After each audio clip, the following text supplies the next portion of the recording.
I was in the middle of a quarterly review meeting when my phone buzzed. The notification made my stomach drop. Motion detected. Front door. I glanced at the timestamp.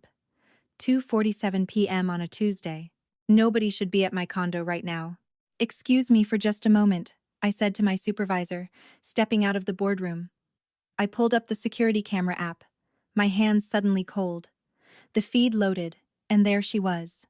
My older sister, Melissa, letting herself in with a key I didn't know she had. She wasn't alone. Her husband Trevor was with her, carrying empty storage bins. My heart hammered as I watched them move through my living room. Melissa pointed at something, laughing. Trevor nodded, pulling out his phone. They were heading toward my home office, toward the antique desk where I kept grandmother's collection. I texted her immediately. "Melissa, what are you doing in my apartment?" The three dots appeared, then disappeared, then appeared again. Finally, "Mom said you wouldn't mind, just picking up some of Grandma's old stuff. Our new house needs artwork, and you're not even displaying them. Family shares, remember?" I stared at those words. Family shares. That phrase had haunted me my entire life. 26 years of being told to share with Melissa. Share your toys, share your room, share your university fund, because Melissa needed it more. Share, share, share. And what did I ever get in return? I'm Jade Morrison, and I work as an art authentication specialist at Harrington Auctions in Toronto. It's not the flashy career my family hoped for. When I told them I was studying art history at the University of Toronto, my father actually laughed. "Art history? What are you going to do? Work in a gift shop?" My mother was more diplomatic but equally disappointed. "Melissa's doing her MBA. That's a real career, Jade. Couldn't you do something more practical?" But I loved it. I loved the detective work of authentication, the thrill of discovering a piece's true history, the way a single brushstroke could tell you everything about when and where a painting was created. After 5 years at Harrington's, I'd built a reputation. Museums consulted me. Private collectors trusted my eye. Last month, I'd authenticated a group of 7 sketch that sold for $200,000. My family never asked about my work. To them, I was still just Jade who played with old paintings. 3 months ago, our grandmother passed away. She was 92, sharp as a tack until the very end. In her will, she left her entire art collection to me. 47 pieces she'd accumulated over 7 decades. My parents were confused. "Why would she leave you all that? Melissa has a house, she has wall space. You live in a 1-bedroom condo." But Grandma knew. She'd always known. When I was 8, she'd taken me to the Art Gallery of Ontario. I'd stood in front of a Tom Thomson painting for 20 minutes, just staring. She'd squeezed my hand. "You see things others don't, little bird. Don't ever let them tell you that doesn't matter." The collection had been sitting in storage since the funeral. I'd only recently started bringing pieces home, 1 or 2 at a time, for proper examination. Most were probably worth a few $100s each. Nice but not remarkable. Reproductions, tourist pieces, some local Ottawa artists from the 1960s. But last week, I'd found something that made my hands shake. It was a small pencil sketch, barely 8 by 10 inches. A woman's face, rendered in quick, confident strokes. The signature in the corner was smudged, but the style was unmistakable. I'd photographed it, sent it to my colleague David Chen, our senior specialist in European modernism. His response came back in minutes. "Jade, please tell me you're looking at the original right now." I'd called him immediately. "David, I need you to look at this in person before I say anything to anyone." He'd come over that evening with his portable analysis kit. Under UV light, the paper showed the right aging patterns.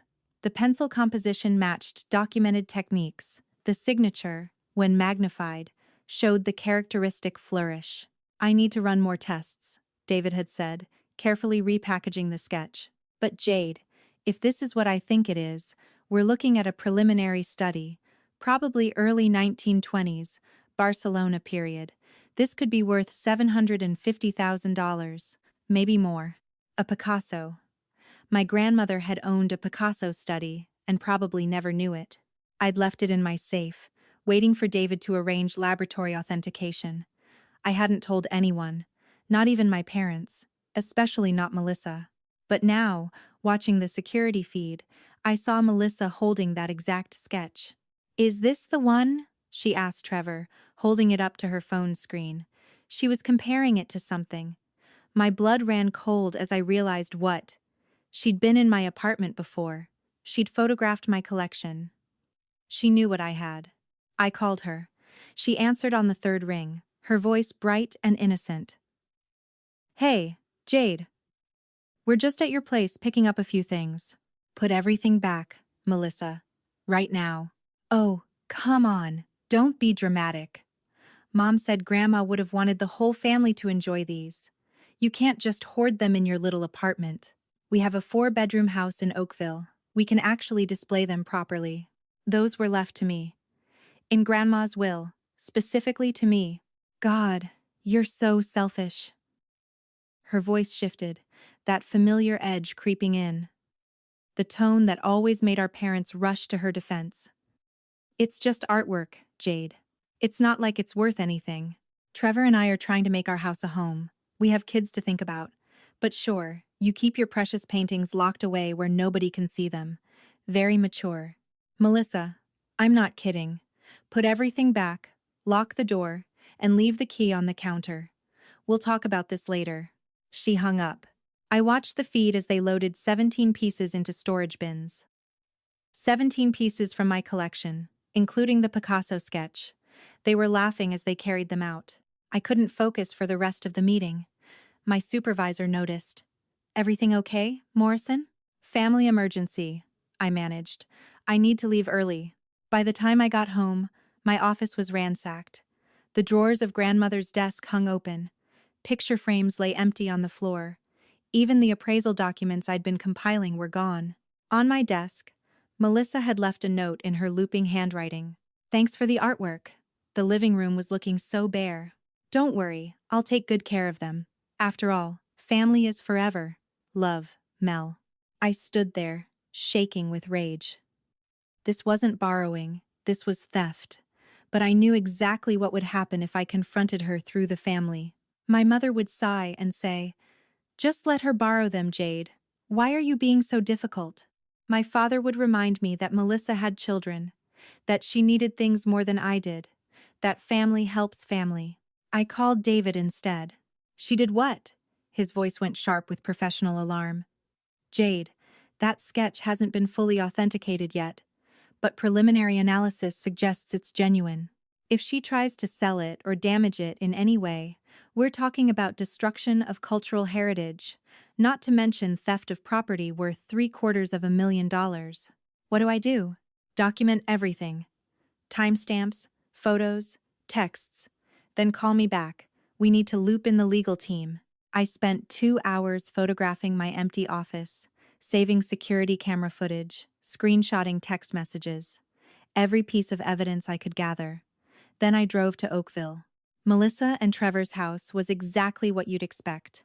A massive brick colonial in a new development where every house looked identical. 2 luxury SUVs in the driveway.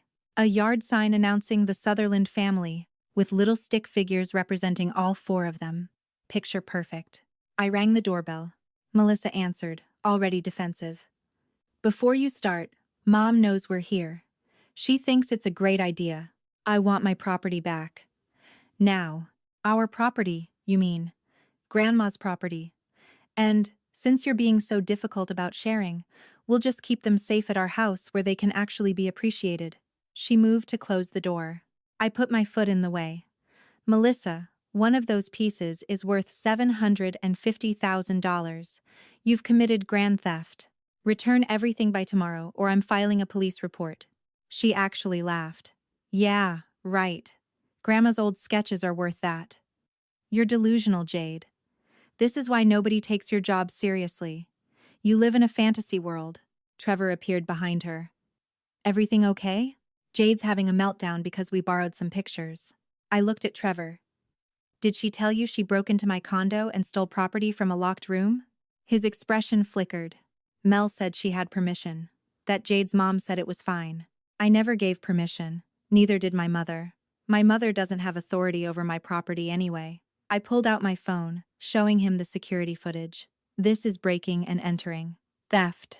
The artwork you're displaying includes a potential Picasso worth $780K that's currently being authenticated. If anything happens to it, you're both criminally liable. Trevor's face went white. Mel, you said they were just old decorations worth maybe a few $100. They are. But her voice wavered. She's lying to scare us. She's always been jealous that we have a real home and a real family. I'm giving you 24 hours to return everything, I said calmly.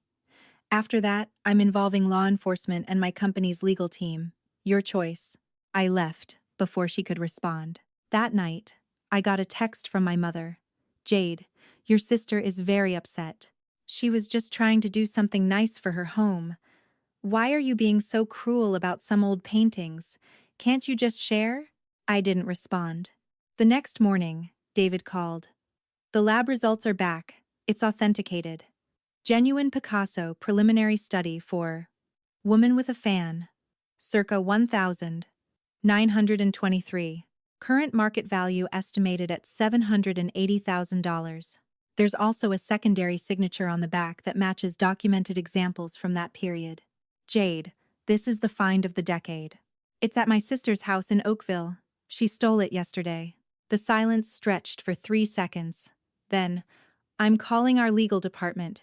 Don't move. Within an hour, I was sitting in a conference room at Harrington's with David, our chief legal officer Patricia Wong, and a specialist from the art crime team at the RCMP. Detective Sarah Whitmore listened to my statement, watched the security footage, reviewed the documentation. Miss Morrison, this is clear-cut theft, she said. The fact that it's family doesn't change the legal reality. You have a will specifically granting you ownership. You have video evidence of unauthorized entry and removal of property, and the value of the stolen artwork puts this firmly in the category of major theft. I'll need to coordinate with York Region Police since that's where the artwork is currently located, but we can execute a search warrant today. Will I need to press charges? Detective Whitmore glanced at Patricia. Given the value involved and the potential for the artwork to be damaged or sold, we may proceed regardless. But it would be helpful if you're willing to provide a formal statement. I thought about Christmases and birthdays, family dinners where I'd always been the afterthought. I thought about my parents explaining that Melissa needed their financial help more because she had kids. I thought about being told to share, always share, while Melissa took and never gave anything back. I'll provide whatever you need, I said. 2 hours later, I was sitting in my car outside Melissa's house when the police arrived. 2 York Region cruisers and Detective Whitmore's unmarked vehicle. I'd insisted on being there, though Patricia had advised against it. I needed to see this. Melissa opened the door in yoga pants and a designer sweatshirt, clearly expecting a delivery. Her face went through a remarkable transformation when she saw the uniforms. Confusion, then recognition, then panic. Mrs. Sutherland? I'm Detective Whitmore with the RCMP Art Crime Team. We have a warrant to search the premises and seize artwork unlawfully removed from 145 Harvard Street in Toronto. She held up the paperwork. This is insane. Those are family heirlooms. You can't just... Ma'am, the artwork in question was specifically bequeathed to Jade Morrison in a legal will. You removed it from her residence without permission. That constitutes theft. We need you to step aside. Trevor appeared, holding their youngest daughter. What's going on? Your wife is being investigated for theft of property valued at over $1.2 million. I watched the color drain from his face. Their daughter started crying. The officers moved through the house efficiently. I stayed outside, but I could see through the windows. My grandmother's paintings hung throughout their main floor. The Picasso sketch was in their dining room, casually placed between a child's finger painting and a motivational quote about family. No UV protection, no climate control. Just tacked to the wall with regular hooks. It took them 40 minutes to document and remove everything. 17 pieces, carefully photographed, logged, and packed into specialized transport containers. Melissa stood in her driveway, crying. Neighbors had come out to watch. Detective Whitmore approached me. Miss Morrison, we're taking everything to a secure facility for processing. You'll be able to recover your property after the investigation concludes. I have to ask, do you want to pursue criminal charges against your sister? I looked at Melissa. She was 31 years old, married with 2 kids, living in a house our parents had helped them buy. She'd had every advantage, every bit of support, every excuse made for her bad behavior. And she'd still chosen to steal from me. Yes, I said. I want to pursue charges. My mother called 15 minutes later. What have you done? The police were at Melissa's house. They took paintings. Her neighbors saw everything. How could you do this to her? She stole from me, Mom. Over $1 million worth of artwork. Don't be ridiculous. Those are Grandma's old paintings. They're not worth anything. You're destroying your sister's life over your ego. They've been authenticated. One piece alone is worth $780,000. Melissa broke into my condo, stole my property, and was preparing to sell it. That's grand theft. She would never. There are text messages, Mom. She told Trevor she found a private buyer. She was going to sell a Picasso for $200,000 and pocket the money. The line went silent. Then, a Picasso? A genuine Picasso preliminary study. Authenticated by laboratory analysis. Currently estimated at $780,000 at auction.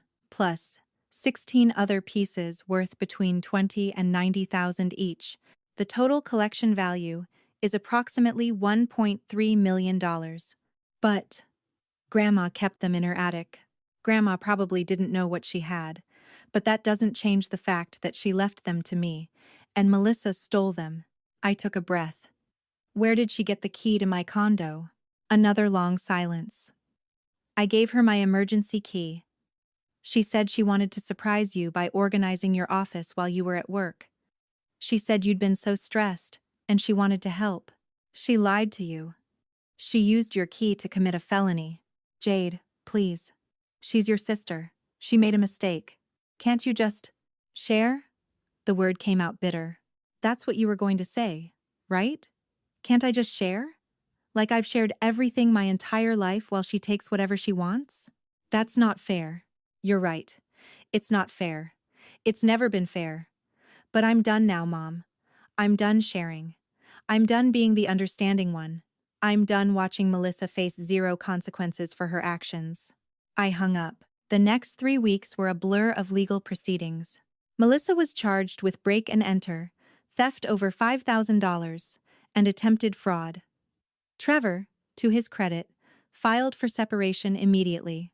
He claimed he'd had no knowledge of the true value and had believed Melissa's story about family property.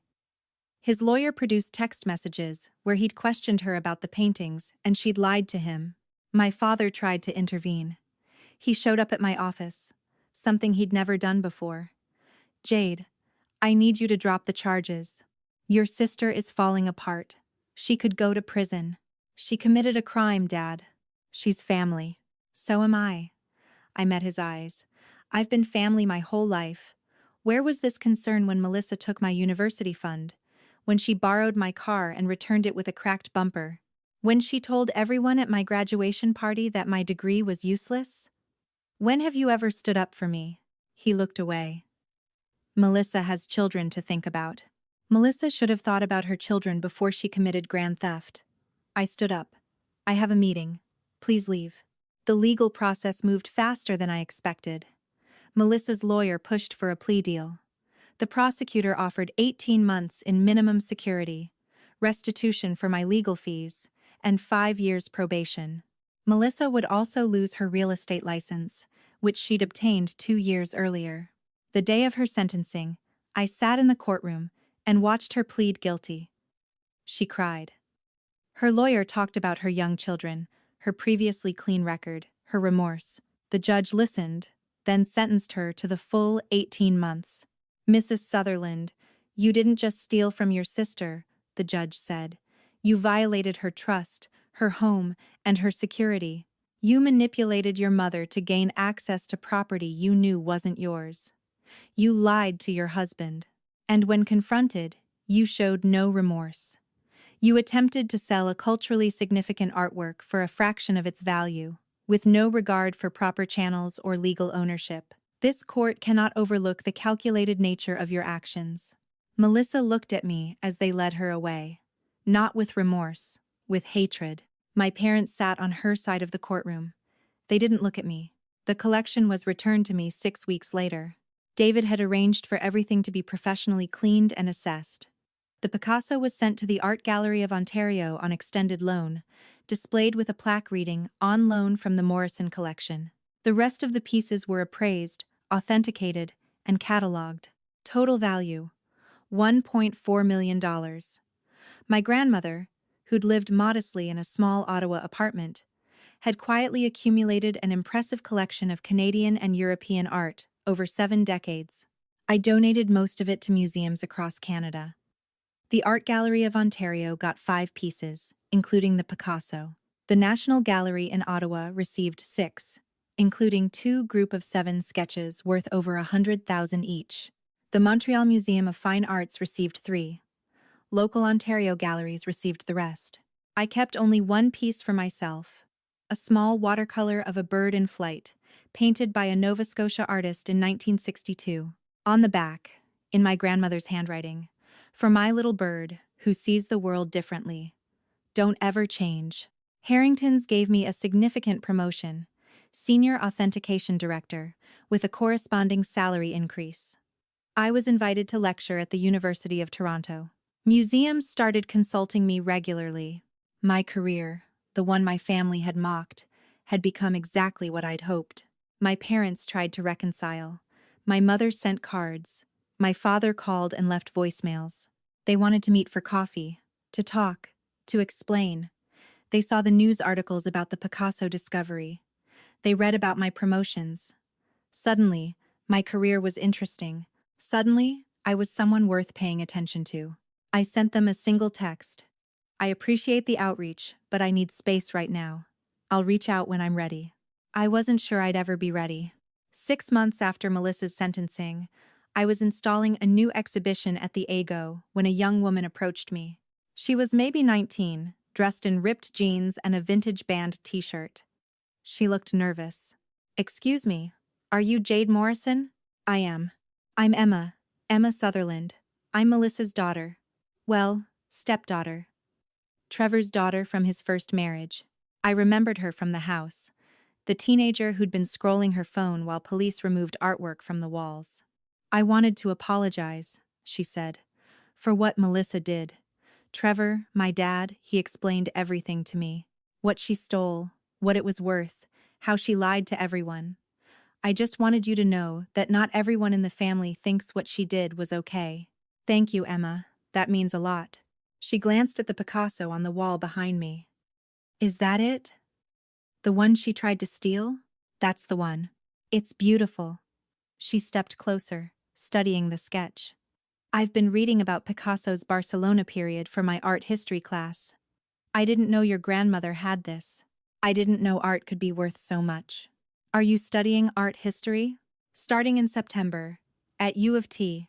My mom, my real mom, she's an artist." "Dad said you studied there too?" We talked for 20 minutes. She was bright, enthusiastic, genuinely interested in the work. When she left, she thanked me again for my time. "If you ever need advice about the program, you have my email," I told her. "I know it can be tough when your family doesn't understand the career path." She smiled. "Dad's being really supportive, actually. He said he should have asked more questions about what Melissa was doing. He said he let her control the narrative about your family, and he's sorry for that. He wanted me to tell you that too, if I got the chance." After she left, David found me still standing in front of the Picasso. "You okay?" "Yeah," I said. "I think I am. The AGO wants to do a feature on you, the woman who found the lost Picasso. They want to interview you about your career, about authentication work, about your grandmother's collection." "What did you tell them?" "That I'd ask you."